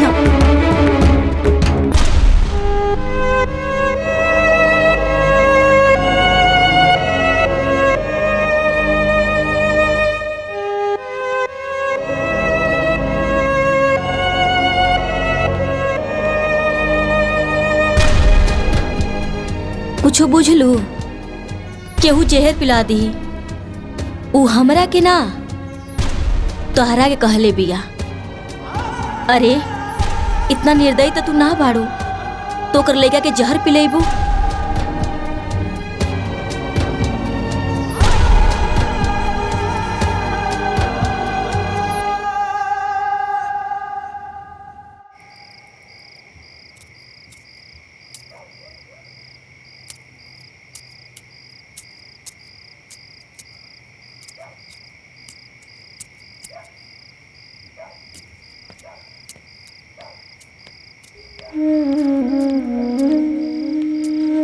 सुगंधा सुगंधा आखिर का चलत था तारा मन में? काहे हर बार हमरा के ताना मारेलू? अरे तू सोच भी कैसे सकेलू कि हम गोलू के जहर दे दे। इमे सोची के कहा जब जमाना इतना खराब हो गइल बा कि हक और हिस्सा के लिए भाई भाई के गला घोट देवेला तब बहन काहे ना घोट सकेली। वाह सुगंधा वाह। अरे तू तो ससुराल आके बहुत बहुत बड़ हो गईलू। हम ये सब देखे खातिर ये सब सुने खातिर तोहार देवर जी से बियाह ना करौले रानी। हमारी सपना ना रहे।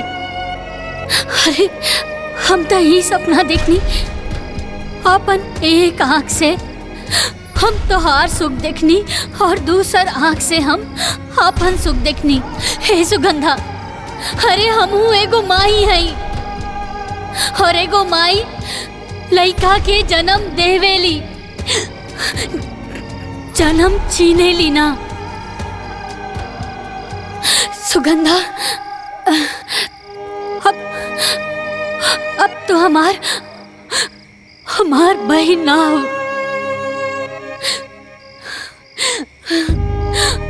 अब तू हमार देवरानी बन गेल बाड़ू। देवरानी हमरा के देवरानी बने खातिर के मजबूर कैलस? तू मजबूर कैलू और तू खुलल आँख से सपना देखा ताड़ू। तो जौन आँख से सपना देखा ताड़ू उससे सिर्फ तोहरा की खुशी हुई।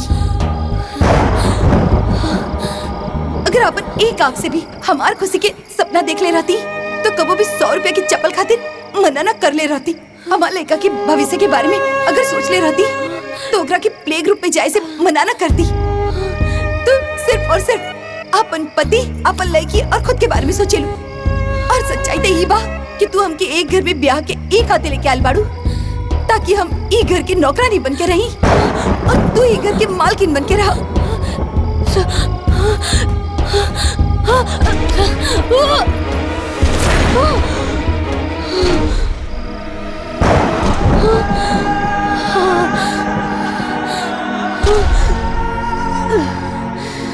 दीदी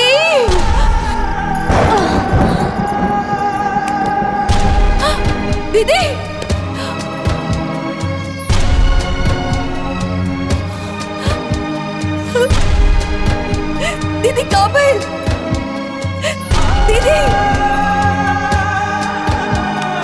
दीदी काबिल, उठी ना दीदी। माई माई जल्दी आवा, दीदी उठी ना, का हो गई? माई दीदी होश में आई दीदी। अरे का हो गई? पुष्पा जी का भाई? ए पुष्पा, अरे पुष्पा, पुष्पा, चली ना दीदी के डॉक्टर के पास ले चली। पुष्पा, पुष्पा, पुष्पा, अरे उठा दीदी।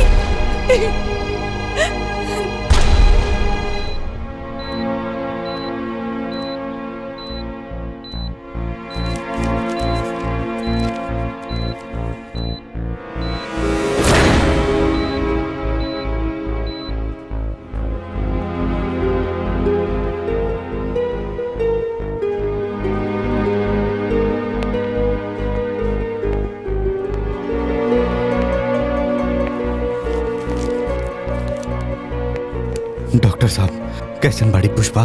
देखिए 1.5 साल पहले ही मैं उनको बता चुका था कि उनको ब्लड कैंसर है।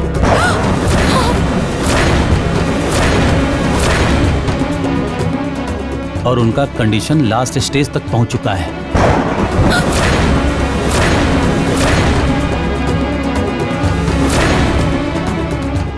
अब उनके पास बहुत कम दिन बचे हुए हैं,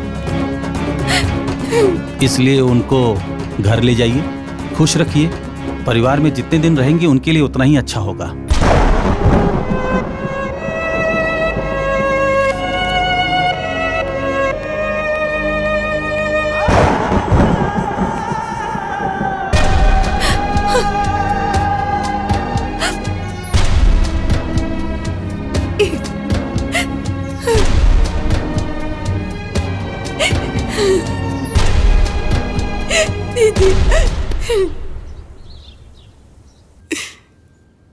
दुल्हन के कैंसर ये हमरा और गुलाब के पता रहे।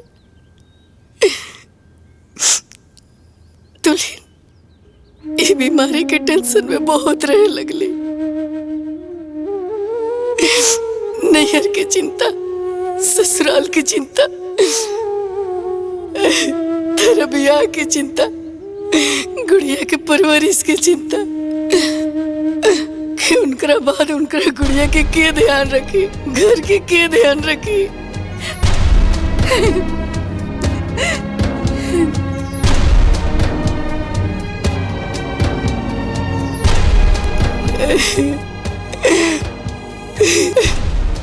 और उनका मन में ही सब चलत रहे, लेकिन हमरे से कह ना पावत रही।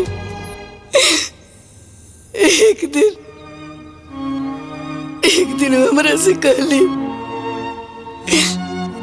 कि बाजी हम चाहता नहीं कि हमारी बहन की शादी सतीश से कर दिया जाओ, ताकि हमारे बादो घर में रही ना, घर के संभाल सकती है, हमारे गुड़िया के संभाल सकती है। काहे कि मासी तो माँ जैसा नो लेना, माँ से बढ़ के मासी होले।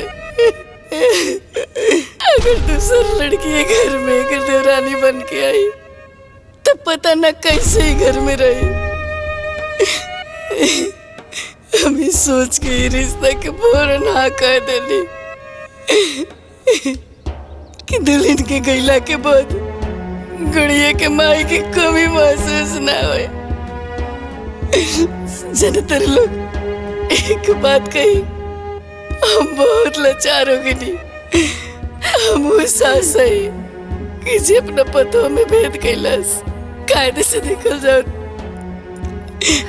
हमरे बड़की के घर के मालकिन बनावे के चाहत रहे, लेकिन हम दुल्हन के बनाई नहीं। कैसे कि हम चाहत रहे कि हमार दुल्हन चाहे जितना दिन रहे, लेकिन अपन हर खुशी जियस।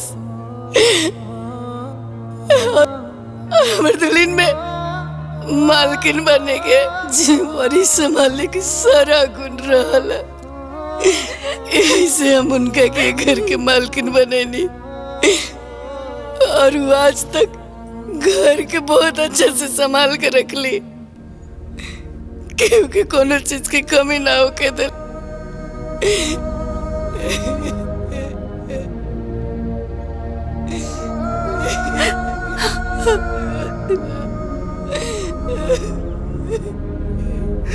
ना माया, चुप हो जा।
ये हंसी के पीछे इतना बड़ा दर्द छुपल बा दीदी, इतना बड़ा दर्द।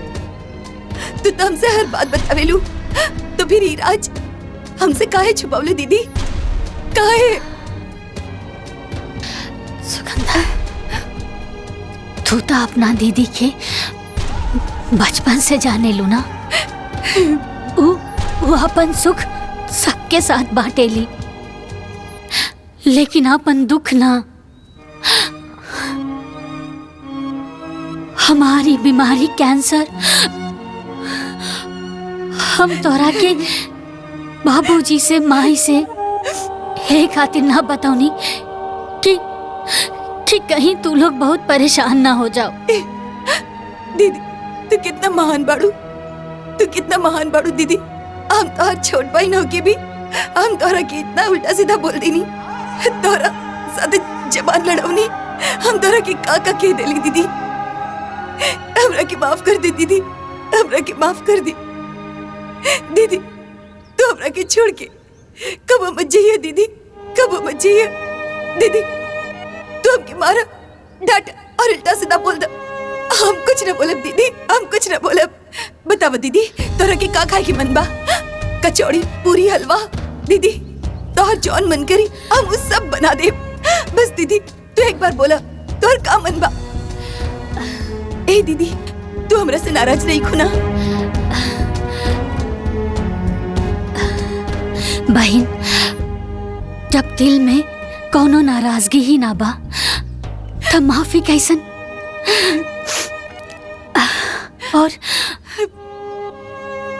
और जौन रिश्ता में लड़ाई ना हो तो समझ जाओ कि वो रिश्ता दिल से ना दिमाग से निभावल जा रहल बा। और हम तोहरा के छोड़ के कबो ना जाई। अरे हमार रिश्ता कोनो जरूरत के रिश्ता ना बा, जरूरत के रिश्ता छूट जाला और खून के रिश्ता कब्बो ना छूटेला।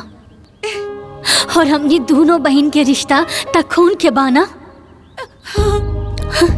खून के।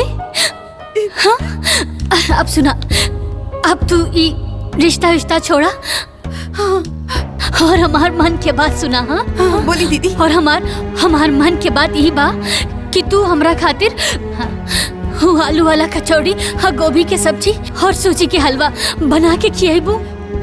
हाँ बना दा, बनाइबू ना?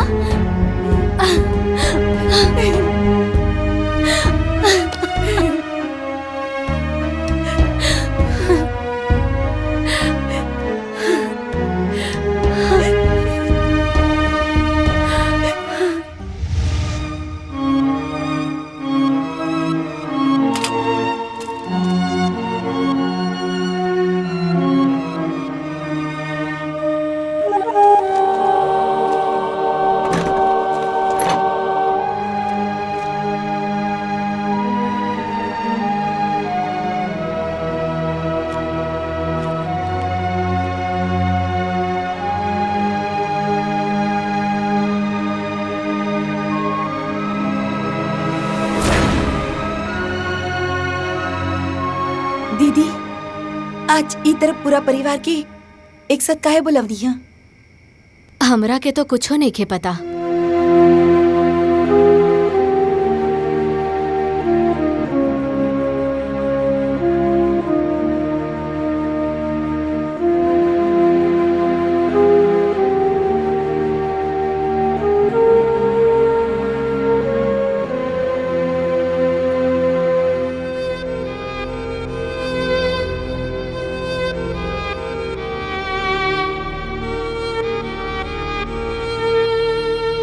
जेठानी जी, हम पिंकी, गुड़िया और गोलू के नाम 5-5 लाख की एफडी करोले बानी।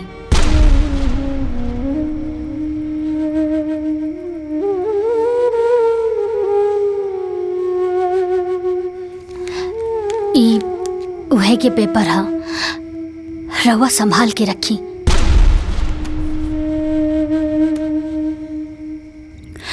जब ई लोग बड़ा हो जाई ना त ई पैसा ई लोग इनके पढ़ाई में बहुत काम आई।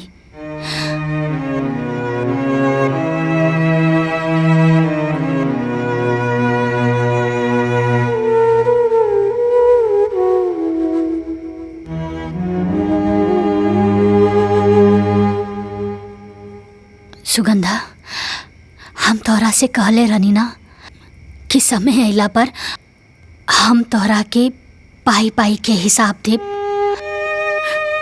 ये जौन एफडी के प्रीमियम बा ना, वो हम देवर जी और जेठ जी के खेती के कमाई से ही भर ले बानी। ई पूरा घर चलावे खातिर हम पाई पाई जुड़नी। अरे कबो 100 रुपया 50 रुपया खातिर लड़ भी गईनी। कभी अपना पति से तो कभी तू दोनों लोगन से। तब जाके इतना बड़ा रकम इकट्ठा भई।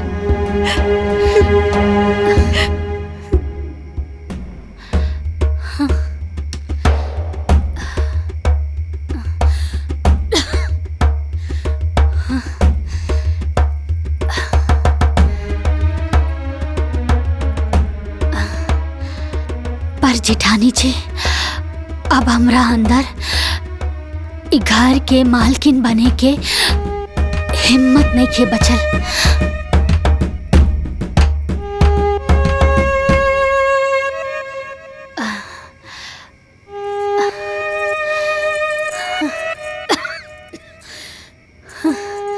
अभी घर के मालकिन की जिम्मेदारी रहुए संभाली जेठानी जी, रहुए संभाली।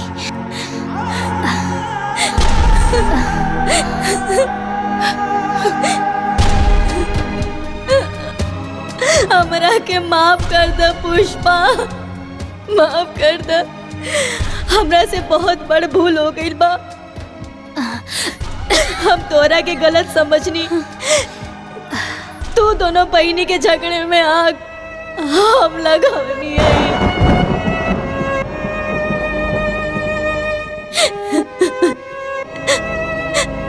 कैसे हम सोचत रही कि तू बस अपने बारे में सोचे लू,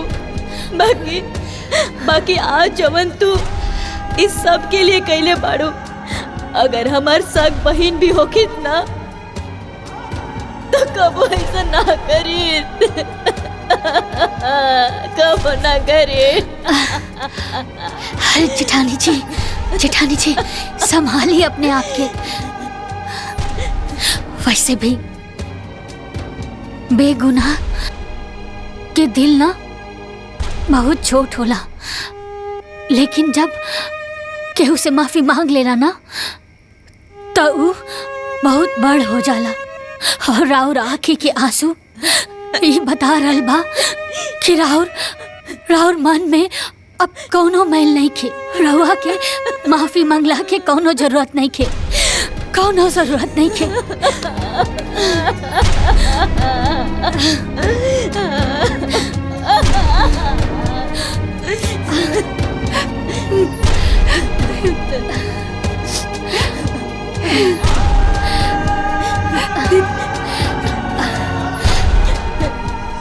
बस हमारे आखिरी इच्छा बा चिठानी जी।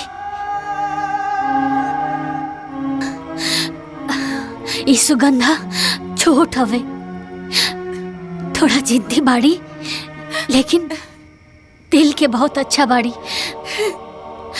एकर कौनो भी बात के कबो बुरा मत मनिया।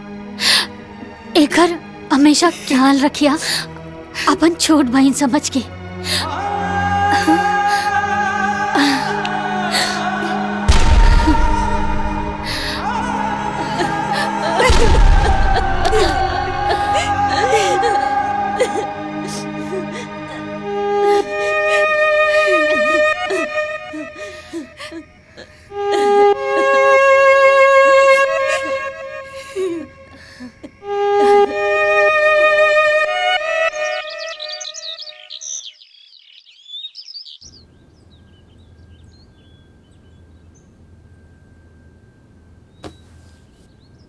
दीदी उठी ना दीदी, देखी ना आज तोहरे पसंद के नाश्ता बनवले बानी। जल्दी से उठ जाई दीदी, और दवाई भी तो खाए के बा। दीदी उठी ना, वरना नाश्ता ठंडा हो जाई। दीदी दीदी उठा।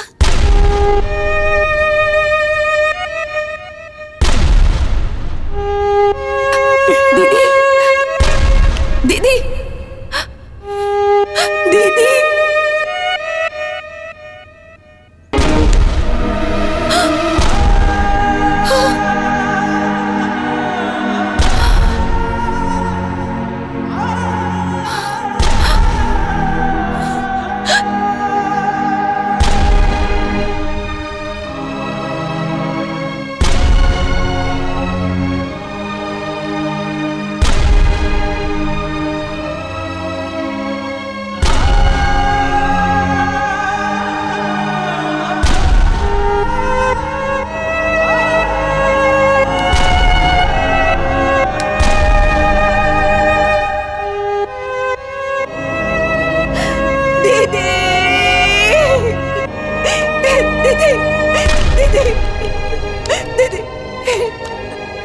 दीदी उठी ना दीदी, दीदी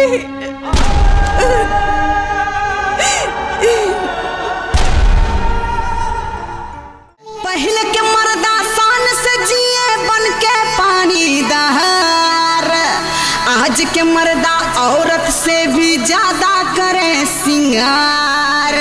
अच्छा ही बात बा। सच कहबे तो आज लगी हमारी चाचो सभा भाई, आज के मौगी लाज शरम सभता खाप भइली जाई।